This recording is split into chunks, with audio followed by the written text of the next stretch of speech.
कधीच नाही चुकणार तुमचे फेवरेट टीव्ही शोज झी5 सोबत, तेही एकदम फ्री.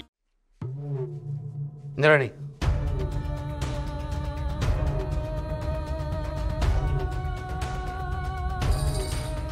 तुमच्या कानावर एक गोष्ट घालायची होती.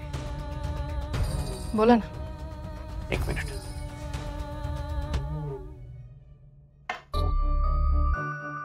रात्र रात्र जागणारा विरोचक, सतत अस्वस्थ असणारा विरोचक काल रात्री गाढ झोपला होता.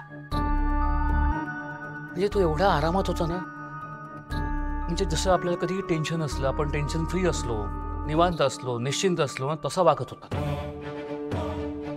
आणि तो टेन्शन फ्री होता याचं मला जास्त टेन्शन आलंय. काहीतरी मोठं घडलंय. काहीतरी घडतंय एवढं नक्की. अद्वैतच्या प्रतिबिंबाने नेत्राच्या पोटाला स्पर्श केला होता. पण आत्या, आत्या तुम्ही इथे आहात? मी घरभर शोधलं तुम्हाला. बोल ना, काय झालं? आत्या, देवी आईने शुभ संकेत दिलाय. मी आता देवघरात पूजा करत होते देवी आईची, तेव्हा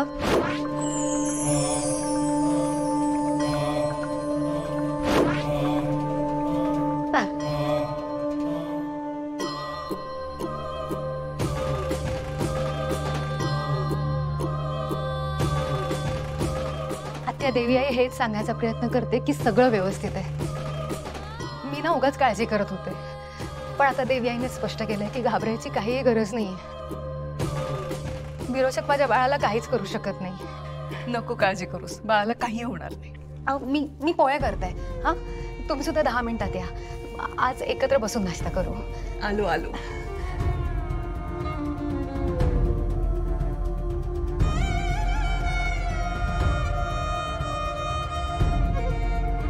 मित्राला असं आनंदी बघून, पॉझिटिव्ह बघून खरंच खूप बरं वाटलं.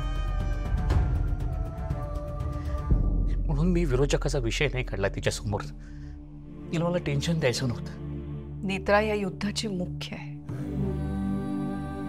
विरोचकाचा वध करायची जबाबदारी देवी आईने तिच्यावर सोपवली.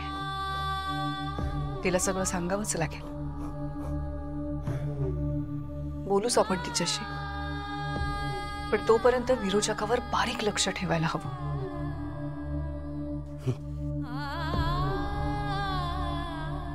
डॉक्टर, पण मला सांगा एक्झॅक्टली इश्यू काय झाला होता?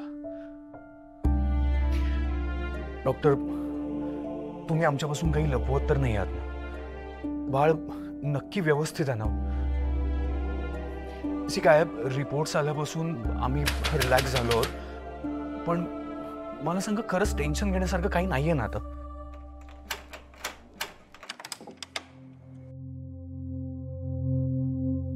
ठीक आहे, मी करतो तुम्हाला फोन. काय झालं? कसलं टेन्शन आहे का?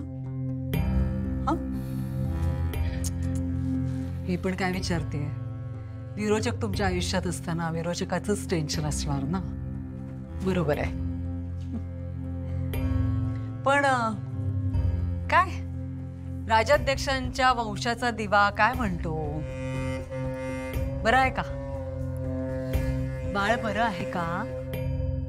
मला सांग, तुला मुलगी हवी आहे की मुलगा? निघतो. काय करतोय? अरे मी काही गप्पा मारायला आले का?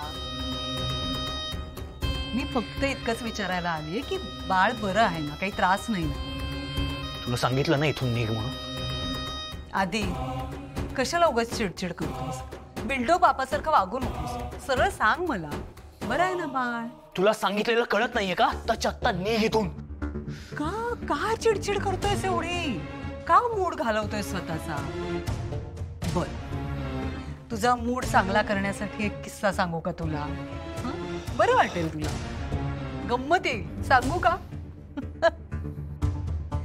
तू म्हणतोयस की माझी सावली तुझ्या बाळावर पडायला नको, पण तुला किस्सा माहितीये का काय झालंय ते? सांगितलं का नेत्राने तुला? तुझं प्रतिबिंब आणि नेत्रा खूप रोमॅन्टिक झाले होते म्हणे.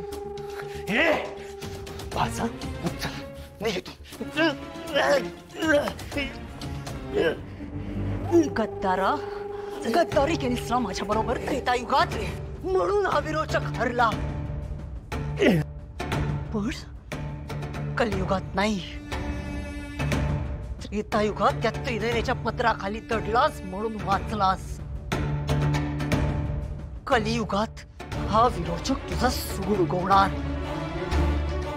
गद्दाराला सोडत नाही विरोचक. त्रिनयनेच्या लेकींबरोबर तुझाही सूड घेणारा विरोचक. कळलं?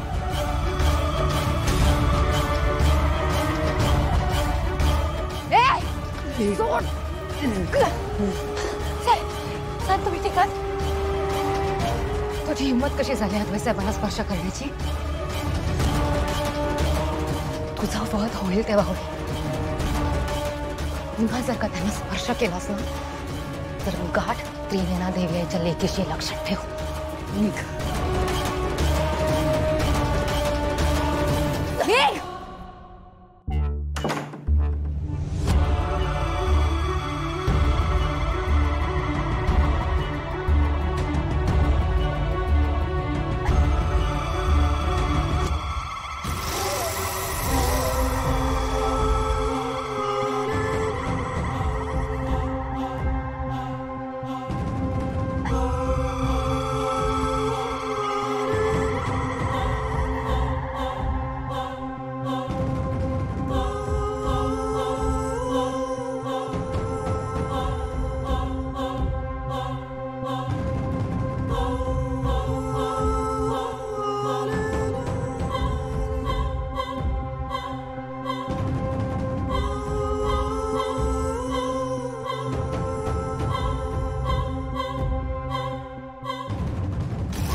बघितलंस? कैलासवासी ममता राजाध्यक्षांच्या चेहऱ्यावरचं हसू, गोड हसू. खरंच पण गोड हसायची, गोड बोलायची, एकदम घरंदाज बाई होती.